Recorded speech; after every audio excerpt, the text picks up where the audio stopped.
Hi, my name is Casey. Today I'm going to be talking to you about the Great Boston Fire that started Saturday, November 9th in 1872. So this fire was huge. It spanned about 65 acres and destroyed 776 buildings.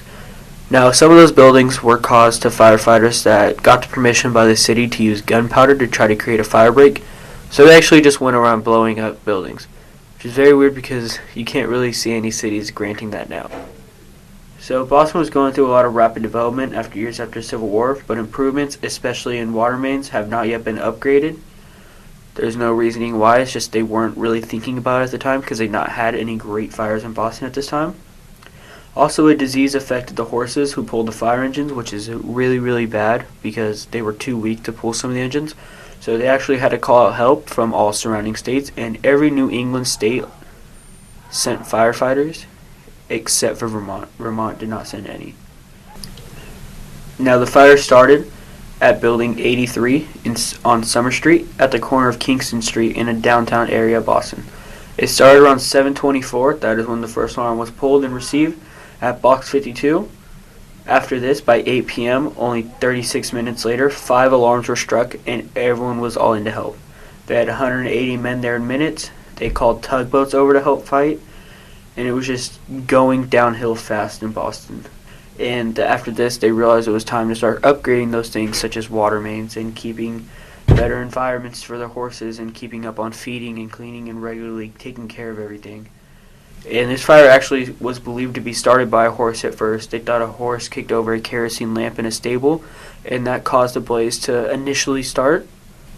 This was later found to be false. The fire started by sparks in a boiler room going off in Building 83, and that's what started the whole crisis that happened in Boston. Also, one of the chiefs at 10 p.m. Saturday night noticed that winds were rushing in 20 miles per hour around the compass into the fire spot, which is very bad. It makes it very hard to fight. By 12, Chief Darnell states that the fire is finally under control, and by 5 p.m., most of the fire is out. So it only took about 5 hours since he first declared the fire was under control to actually get everything out and extinguished and get it to a sizable thing where people could start retracting from the scene and people could start heading home and they could start some overhaul processes from all the buildings destroyed. Another thing is overhaul took around 3 weeks to complete. They had a lot of houses to go through, a lot of areas to clean up, a lot of buildings to redo. And overhaul started right away as they were extinguishing the last parts of the fire. It was happening all around them by surrounding stations, and it took a long time. And around $1 billion in property loss happened, and that's today with inflation. Back then it was around $13.5 million and $60 million of government property.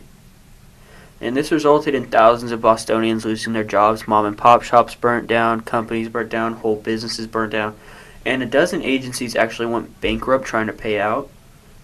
Now, the main chief on the job was Chief Darnell, and before this fire, he was severely criticized by peers that he wasn't really liked in his industry.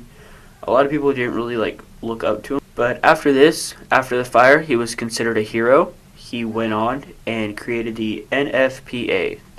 Also, another chief on this job, who I couldn't find the name of, he was given orders by the city to take out carpets from homes and actually set them up on walls and streets and stuff and wet them down with their hoses to try to create an effort that the fire wouldn't burn, because after they wetted down the carpets, they were going to put them back in the homes because they thought if it's wet enough, it won't catch. But instead of doing the order and carrying out his task, he actually just went home. So this was the Boston Fire in 1872. It was a great deal at the time. It was almost as big as the Chicago Fire. Bostonians really have never seen something like this happen to them, so they didn't know how to fight it. They didn't know the tactics. They could have done a lot better in the way they approached the fire. I think asking the city to grant you permission to use gunpowder to blow up buildings is a little absurd because it's not really going to help everything. It's just going to make your process harder in the end. Overall, this fire took a continuous 23 hours to put out. Ever since we have used wood instead of stone, fire has always been a part of the learning process, and a matter of fact, most major cities have been burned down at one time or another, and Boston is obviously no exception to this.